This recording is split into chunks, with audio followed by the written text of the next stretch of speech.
अष्टदेव में कितने विदेशी हैं? अष्टदेव में कितने विदेशी हैं?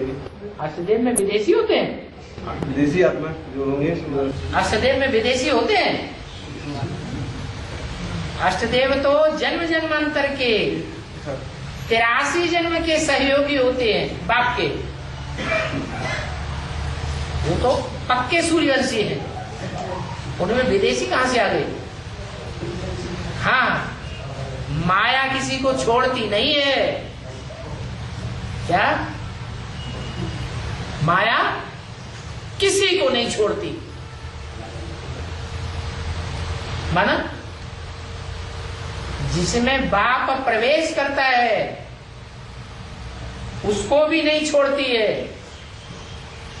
भक्ति मार्ग में गीत गाती है माताएं, माया नगरिया मार गई रे, ब्रह्मा को मारी, विष्णु को मारी, शंकर की दाढ़ी हिलाई गई रे। मारा नहीं, लेकिन फिर भी दाढ़ी पकड़ के झकझोर चली गई। इसका मतलब ये हुआ कि एक ही आत्मा अंत में अनिश्चित निश्चय बुद्धि बन करके रहती है। बाकी अष्टदेवों में से जो 7 हैं उनको भी माया मार लेती। मायावी धर्मों में कन्वर्ट हो जाते हैं अंतिम जन्म में। उनके ऊपर भी थोड़ा न थोड़ा माया का लेस चढ़ जाता है।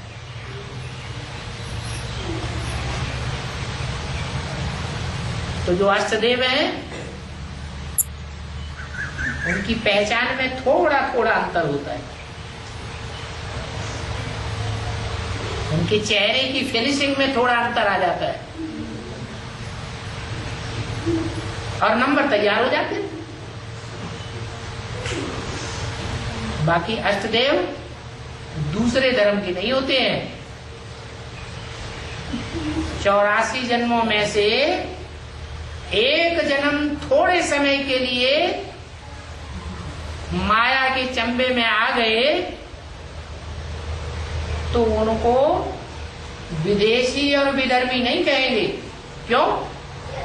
क्योंकि सुबह का भूला ज्यादा लंबे टाइम नहीं, कई दिनों, कई हफ्तों, कई महीनों, कई वर्षों तक भूला हुआ बना रहे नहीं। सुबह का भूला शाम को घर आ जावे तो भूला हुआ नहीं कहा जाता। इसलिए वो असल सूर्यवंशी हैं।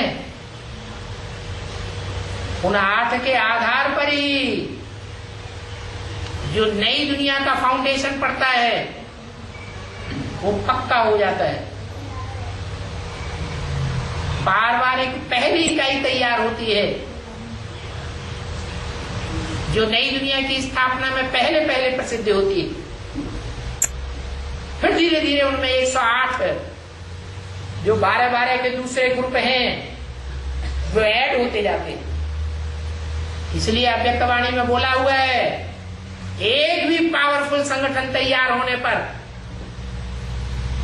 एक संगठन दूसरे संगठन को खींचते हुए, एक ग्रुप दूसरे ग्रुप को खींचते हुए अंत में 108 की माला का संगठन तैयार हो जाएगा, जिनकी एक ही भाषा होगी, 2 भाषाएं नहीं होंगी। एक कुछ बोले, दूसरा कुछ बोले। 108 एक सुर से एक ही बात बोलेंगे, एक ही बात साबित करेंगे, एक का ही ज्ञान काम से सुनेंगे, एक ही बातें दूसरों को सुनावेंगे, एक ही उनकी दृष्टि में बसा हुआ होगा, दूसरा कोई बसा हुआ नहीं होगा। एक ही कुल के होंगे, एक ही राज्य के होंगे, एक ही राजाई को मानने वाले होंगे, कायदे कानून को मानने वाले होंगे।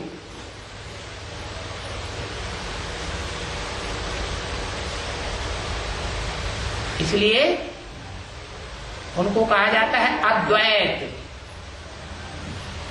अद्वैत माने देवता, जो दूसरे को नहीं मानते।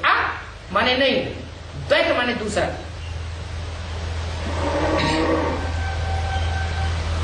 अभी तो ऐसे ढेर हैं जो आपस में एक दूसरे की बातें मानेंगे और बाकी बात खंडन करेंगे।